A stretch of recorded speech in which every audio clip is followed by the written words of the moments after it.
Dan. This is Jess. The project that we did was looking at torque limiters in drill trucks. And the basic problem statement that we looked at, because we did work on scoping it down, is that in current drill truck mechanism designs, there's no real mechanism for limiting the torque, and if there is, it's a passive mechanism in that it requires human interaction, like on a hand drill where you have to manually adjust the torque setting as you change from bit to bit. And by having no mechanism for adjusting the torque or a passive system, you risk failures to the drill bit, and when you have those failures, you end up having losses in time for doing the job that you're trying to do, the money for the drill bit, and also risking damage to the workpiece itself. So looking at some current products and patents that are out in the market, in CNC machining, a lot of times there's programming that is designed into it to help the user determine what the speed and drilling rate that's going through. So having a manual system automatically doing it is already built into the design. Working into deep hole drilling, there's a lot of costs and time that could be lost with the possibility of a drill bit breaking. The disconnect that happens in this is in the shaft, where you'll see this happening. In a drill press, a lot of times there isn't really any mechanism designed into preventing the bit from breaking. And in a hand drill, this is where we get into the passive torque adjustment. There is a torque limiter in the motor, but it's based on the user interaction of setting it, and there's no way of an automatic detection of what the drill bit size is to what you're designing, to what the maximum torque needs to be set for. So part of what we did with scoping our decomposition is we went through and scoped down our objective. And basically our objective was to work with a situation where we wanted to reduce percentage of failures in the drill bit due to a high torque, a torque that's greater than what the bit can withstand. We also wanted to reduce the number of steps that were in the process of the drilling and adjusting the drill torque setting itself, because we felt that having a system that had several steps increased the chances of something going wrong or something not being set right that would lead to a failure. And then after that, we also wanted to test for seaming min. So our decomposition had 3 key upper-level functional requirements.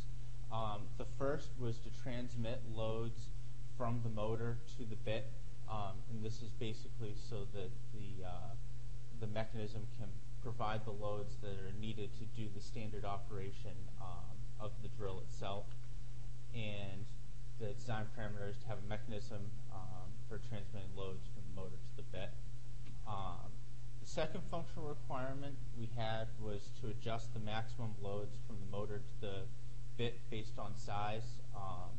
After doing some research, we felt that the size of the bit is going to influence the amount of torque the bit itself is going to be able to withstand, and if the maximum torque can be adjusted based on that, then that would be able to limit the failures that you would see in the system.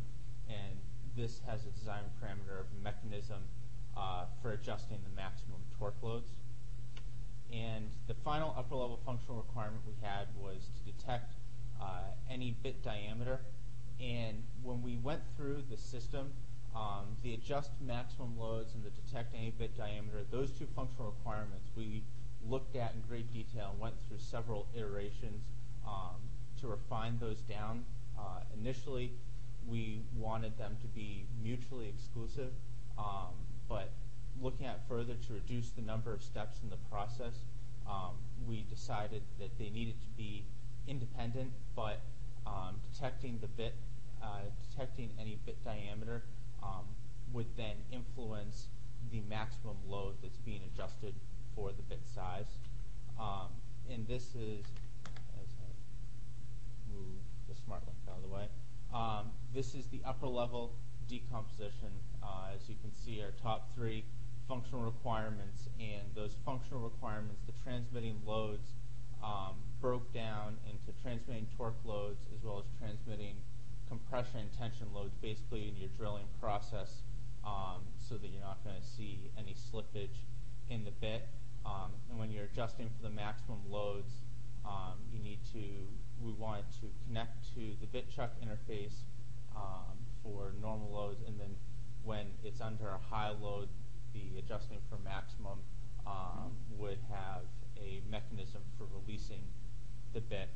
And for detect any diameter, you need to determine the bit diameter, and then also the bit diameter that need to be transferred to adjust the torque. And later Jess will go through and talk about the coupling with that. This is the basic upper level view of how this would be integrated, where you can see the three functional requirements, and that's correlated over to the design overview, where a basic system in a typical drill would have the first part, which is connecting the motor to transmit the loads to the bit. It's connecting to part 3, which is sort of what you'd normally see as a chuck.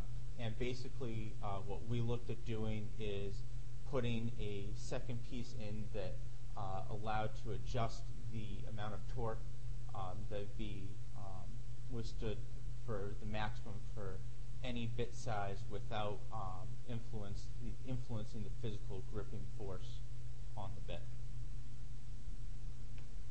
So go over the design matrix a little bit. So what we can see in our design matrix is that we do have a lot of interactions and coupling going through with the design. A lot of it is in the lower level of the matrix, which is what we can see as an okay coupling, because a lot of them you can't really avoid because you have measuring the diameter, then that measure has to directly deal with how the torque setting is going to be set. So these are the two interactions that we were looking at.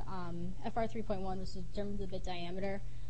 Directly interacts with the mechanism for adjusting the maximum torque loads. So once you determine this bit diameter, it's going to interact with how that setting is going to be set and how it's going to be designed to set for that certain bit diameter that's detected. FR 3.2, which is transfer the bit diameter to adjust the torque, and the mechanism for releasing the bit under the high torque loads. So how it's actually transferred through there is also going to interact with how it's actually going to be released, because you're going to have that interaction between the two in the design itself.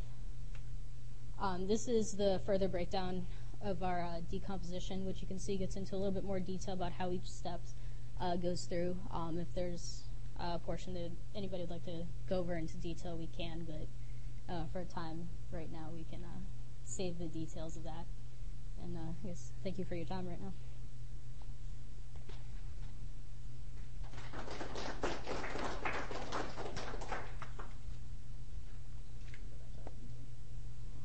Questions, comments? So you identified some coupling problems in the transmission of the torque and releasing the torque. Can you think of any ways of decoupling this? We were trying to think of ways to decouple it, but because it's such a relation of when it's going to be released and what the actual diameter of the torque, or what the bit was, we weren't sure how to really look into decoupling the two because they're directly related to setting that maximum torque load and the bit diameter itself. And the other aspect that we looked at is that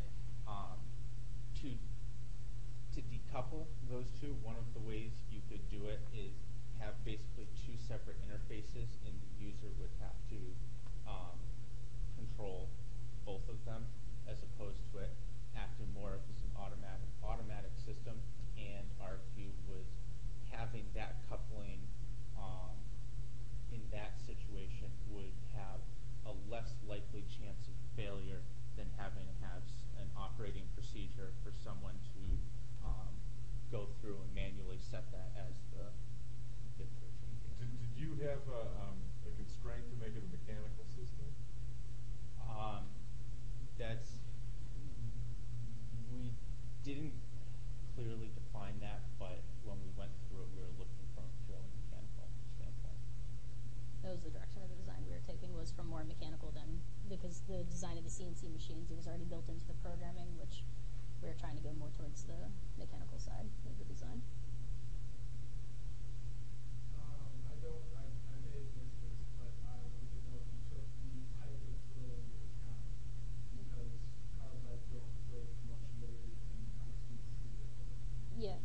Well, we looked into that too.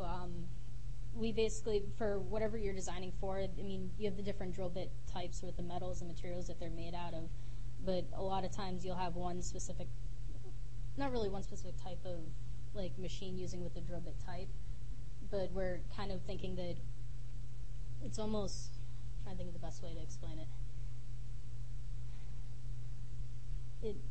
You have a range of what the bit can be used with the material, and it's going to vary from material to material, but you should be able to determine a range for what you're looking at, for what you're designing for. And we looked for more of like a hand, the idea behind the design was for like a hand drill, which is going to, obviously materials are going to change, but there's a pretty consistent that's commonly used with that type of a drill. So you should be able to generalize the design is what we were looking at. And yeah, it's more of a constraint for the material. So you'd have to specify for this like type of drill bit, but with the sizes within that drill bit, you should be able to design for.